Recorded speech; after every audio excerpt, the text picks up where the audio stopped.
दोस्तों, हमारी दुनिया के नक्शे में यहाँ पर मौजूद है एक छोटा सा मुस्लिम देश जिसको मोरक्को या फिर दूसरी जबान में कहा जाए तो जिसको मराकेश के नाम से भी जाना जाता है। वैसे तो इस देश की चर्चा बहुत कम ही होती है। जियोपॉलिटिक्स में भी इस देश का नाम आजकल बहुत कम नजर आता है। आखिरी बार आपको याद होगा इस देश का नाम उस वक्त चर्चाओं में आया था कि जब कतर में होने वाले फीफा वर्ल्ड कप में इस देश की फुटबॉल टीम ने अपनी परफॉर्मेंस से पूरी दुनिया को हैरान कर दिया था।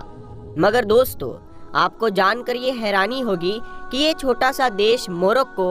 ना तो ज्यादा अमीर है और ना ही बहुत ज्यादा ताकतवर है। America, Russia, China, India, France, Germany और इन जैसे दुनिया के जितने भी ताकतवर, असरदार और अमीर देश है, इन सब का फ्यूचर बहुत जल्द ही इस छोटे से देश यानी कि मोरक्को पर ही डिपेंड होगा। ना सिर्फ इन कंट्रीज का फ्यूचर बल्कि इन सारे देशों में, बल्कि सारी दुनिया में जितने भी लोग रहते हैं उन सब की जिंदगी भी मोरक्को पर ही डिपेंड हो जाएगी। ऐसा मैं नहीं कह रहा हूँ, बल्कि ये बात दुनिया के एक्सपर्ट्स की तरफ से की जा रही है। मगर सवाल यही है कि आखिर इस छोटे से देश के पास ऐसी क्या चीज है, आखिर इसको अचानक से कुदरत का ऐसा कौन सा खजाना मिल गया है कि जिसकी वजह से ना सिर्फ दुनिया के सभी लोगों की जिंदगी इस पर डिपेंड हो गई है, बल्कि दुनिया के सुपर पावर की नजरें भी इस देश की तरफ घूम चुकी है। तो चलिए आज की इस छोटी सी वीडियो में हम आपको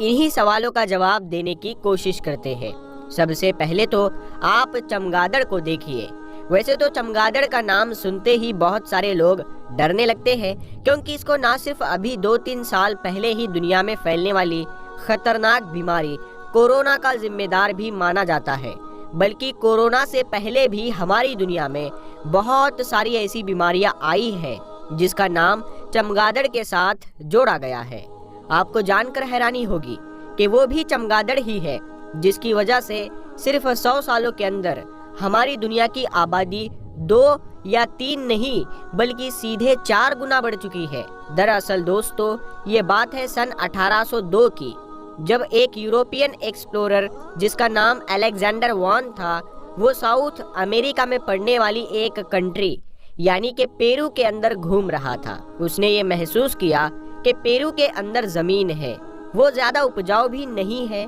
और ना ही खेती के लिए ज्यादा सूटेबल है, मगर उसके बावजूद भी वहाँ पर ना सिर्फ हरी भरी अच्छी घास मौजूद है, बल्कि लहलहाती फसलें भी दूर दूर तक नजर आ रही है। जब उसने वहाँ के लोकल लोगों से उसका राज पूछा तो उनको पता चला कि वहाँ के रहने वाले लोग अपने अपने खेतों में चमगादड़ या चमगादड़ जैसे समंदर के ऊपर उड़ने वाले दूसरे परिंदों के जिस्म से निकलने वाली गंदगी को अपने खेतों में डालते हैं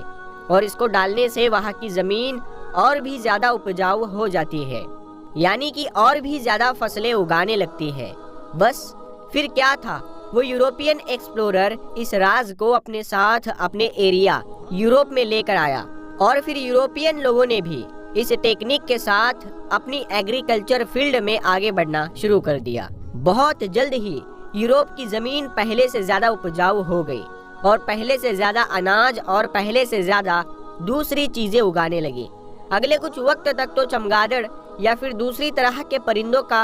एक्सक्रेशन यानी कि उनके जिस्म से निकलने वाली गंदगी के खाद के तौर पर इस्तेमाल किया जाता रहा था। मगर फिर 1913 आते आते एक बड़े साइंटिस्ट ने इस खाद को आर्टिफिशियल बनाने का तरीका भी खोज निकाला था और फिर इस फर्टिलाइजर की वजह से ही हमारी दुनिया की आबादी में एक बड़ा बूस्ट देखने को मिला और सिर्फ 1912 से लेकर 2012 तक यानी कि 100 साल के अंदर हमारी दुनिया की आबादी 1.5 करोड़ से बढ़कर सीधे 7.5 अरब से भी पार पहुंच गई। फिलहाल दोस्तों, सब कुछ ठीक ठाक चल रहा था, मगर फिर अचानक से 2010 में हमारी दुनिया के वैज्ञानिकों ने एक ऐसी चीज पता लगाई कि जिसने पूरी दुनिया के होश उड़ा दिए। दरअसल साइंटिस्ट को ये पता चला कि जिस खाद का इस्तेमाल हम अपने खेतों में करते हैं और जिसको लगातार 1913 से हम आर्टिफिशियल तैयार करते आ रहे हैं, तो इसको बनाने में जिन 2 चीजों का बड़ा योगदान होता है यानी कि पोटेशियम और फॉस्फेट, ये दोनों ही चीजें हमारी दुनिया से बड़ी तेजी के साथ खत्म होती जा रही है। पोटेशियम तो अगले 100 साल तक भी हमारी दुनिया में बाकी रहेगी, मगर जो फॉस्फेट है वो तो शायद अगले 50 सालों में ही हमारी दुनिया से खत्म हो जाएगा। यही वजह थी कि ये रिपोर्ट आते ही हमारी दुनिया के वो सारे कंट्रीज का जिनके पास फॉस्फेट मौजूद है, यानी कि जिनकी ज़मीन में ये चीज़ पाई जाती है, वो फौरन अलर्ट हो गई और उनको इसको बचाने के लिए तरह तरह के कानून बनाना और उनको लागू करना भी शुरू कर दिया था। आपको जानकर हैरानी होगी कि इन्हीं सारी रिपोर्ट्स और इन्हीं सारे कानूनों का ही नतीजा था कि सिर्फ 2020 से लेकर 2021 के बीच में फॉस्फेट के जो प्राइस है उनमें 80% का उछाल आया था। सितंबर 2021 में तो चाइना देश ने भी अपने देश में जितना भी फॉस्फेट मौजूद है उसको बाहर एक्सपोर्ट करने पर भी बैन लगा दिया था, क्योंकि चाइना को डर है कि कहीं ऐसा ना हो कि फॉस्फेट खत्म हो जाए और फिर खाद ना बन सके, जिसकी वजह से आने वाले दिनों में उसके खुद के लोगों के लिए फूड यानी कि अनाज की शॉर्टेज हो जाए और लोग भूख से मरने लगे। मगर दोस्तों, अब यहाँ पर गौर करने वाली बात ये है कि चाइना एक ऐसा देश है जिसके पास दुनिया के दूसरे नंबर पर सबसे ज़्यादा फॉस्फेट रिजर्व मौजूद है। मगर उसके बावजूद भी अगर आप पूरी दुनिया के फॉस्फेट रिजर्व के डेटा पर नज़र डालेंगे तो आपको पता चलेगा कि दुनिया में जितना भी फॉस्फेट रिजर्व मौजूद है उसका सिर्फ 5% ही चाइना के पास है। इसके अलावा अगर इस लिस्ट में मौजूद तीसरे नंबर वाले कंट्री की बात कर ली जाए यानी कि सीरिया, तो सीरिया के पास भी पूरी दुनिया में जो फॉस्फेट मौजूद है उसका सिर्फ और सिर्फ 3% ही पाया जाता है। इसके अलावा जब आप आगे की और कंट्रीज पर नज़र डालेंगे तो आपको पता चलेगा कि सबके पास 1-1.5 या फिर 2% ही पूरी दुनिया का फॉस्फेट रिजर्व मौजूद है। और दुनिया में सिर्फ एक ही कंट्री ऐसी है कि जिसके पास पूरी दुनिया में जितना भी फॉस्फेट रिजर्व मौजूद है उसका 70% फॉस्फेट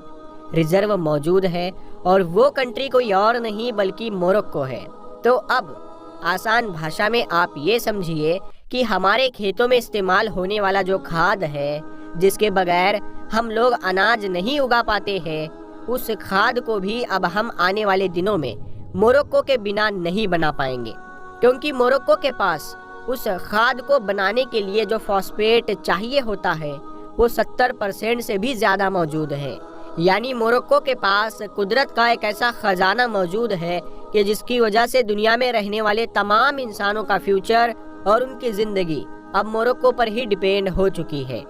इस देश के लोग अपने अपने खेतों में खाद का इस्तेमाल कर सकेंगे और किस देश के लोग अपने अपने खेतों में खाद का इस्तेमाल कर सकेंगे और किस देश के लोग खाद का इस्तेमाल नहीं कर सकेंगे, ये सब आने वाले दिनों में मोरक्को से ही कंट्रोल किया जाएगा। आखिर में हमको ये भी नहीं भूलना चाहिए कि हमारी दुनिया के पूरे इतिहास में सबसे ज़्यादा लड़ाइयाँ फूड यानी अनाज की वजह से ही लड़ी गई है। जब जब किसी देश के हाथ कोई कीमती खजाना लगता है या फिर जब किसी देश की ज़मीन कुदरती तौर पर सोना, चांदी, हीरे, मोती जैसी कीमती चीज़ें उगलना शुरू कर देती है तो ऑटोमेटिकली वो देश किसी न किसी जंग यानी किसी न किसी वॉर में फंसकर रह जाता है। मिसाल के तौर पर आप तेल को ही ले लीजिए। पिछले 100 से 150 सालों की सबसे बड़ी ताकत तेल को ही माना जाता है, मगर हमने देखा कि किस तरह से जिन देशों की ज़मीन से तेल निकला उनमें से कुछ ऐसे कंट्रीज थी जो अपने आप को बाढ़ से बचा सकी, वरना उसको या तो खुद से जंग में कूदना पड़ा या फिर दुनिया के दूसरे ताकतवर देशों के द्वारा जानबूझकर जंग को उसके ऊपर मुसल्लत कर दिया गया था। दोस्तों, फिलहाल इस बात में तो कोई शक नहीं कि आने वाले दिनों में मोरक्को दुनिया की पॉलिटिक्स में एक बड़ा रोल अदा करने वाला है, मगर इसकी वजह से निगेटिव कॉन्सिक्वेंसेस क्या होंगे वो तो आने वाला वक्त ही बताएगा।